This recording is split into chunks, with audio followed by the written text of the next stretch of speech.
Good afternoon, good evening, and good morning. This is your friendly neighborhood Steve coming to you live from Miss Cheryl Lynne's kitchen. Miss Cheryl Lynne has a treat ready to be made for us. It's a recipe that's been handed down from generations to generations on my side of the family.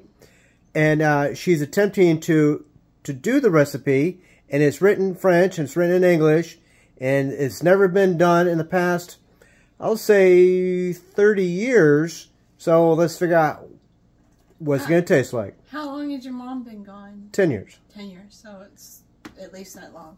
But I don't remember eating it before, during the 10 years. Your grandmother.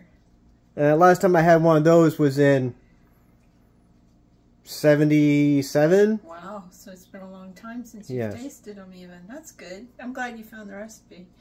Hello. Thank you, my brother David has graced us with the recipe. Yes. Evidently this is Mimi's mantecaos. It's a French pastry is what I think, and his family comes from French and what's the other side? Scottish. Okay, so translated it says monkey cows, and it's only 3 ingredients, 4 actually.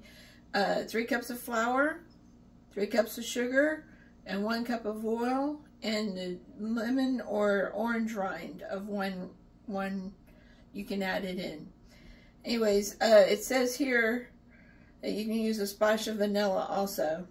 You put all these things together and you make little balls.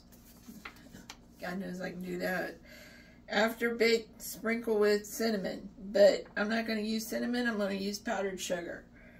So I have another recipe that he has a friend in France who sent him this recipe, but this is the one that I'm going to do, is the one, it's in his mother's handwriting even. Can you believe that? So I'm going to measure out the 3 cups of flour because I have what they call mise en place. I've got my shit together is what it means. Sugar, lemon zest, lemon juice. I'm going to cut down on the oil, which I use Crisco because we all know the commercial works in our head, right? My grandmother used it, your grandmother used it, everybody's grandmother used it. It's Crisco, vegetable oil. That's what I use. Say oil again? Crisco vegetable oil. What, did I say it wrong? I say it different than you do. I say a lot of things different than you do. Maybe that's just me. And to measure out flour, I found the right way and the wrong way of doing it. Oops, knocked down everything. You take a spoon and you put it in the flour. You don't just like scoop it up with the 1 cup. You just put it a little bit at a time on top of the spoon, and then you put it on top of the cup, and then you get the air out, and then you scrape it off. Now, I was 14 and I started working in a bakery, and then I got my license in it and everything, but I was 14 when I started there, and they beat it into me. You have to do it this way or else it won't turn out right. So when I bake, I do it this way. That's one. Anyways, so what do you remember of your grandmother? She was very fluent in Spanglish.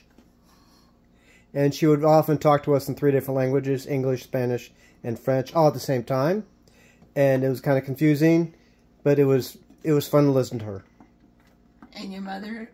Fluent in French and English. Fluent in French and English. Wow, French is such a beautiful language. Yes, it is.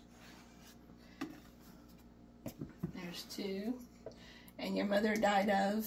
My mother died of cancer of the kidney and lungs, and it metastasized through the rest of her body, and she is now no longer with us. Well, she's baking upstairs. I know there's a couple of people up there cooking, being from Texas. Okay, and that's the 3rd cup. Now I'm going to mix it all together, and I'm going to bake them, and we'll see what the end result is. So you come back and see me. You know where you left me, right? Right here where you left me. Talk to you later. Bye-bye.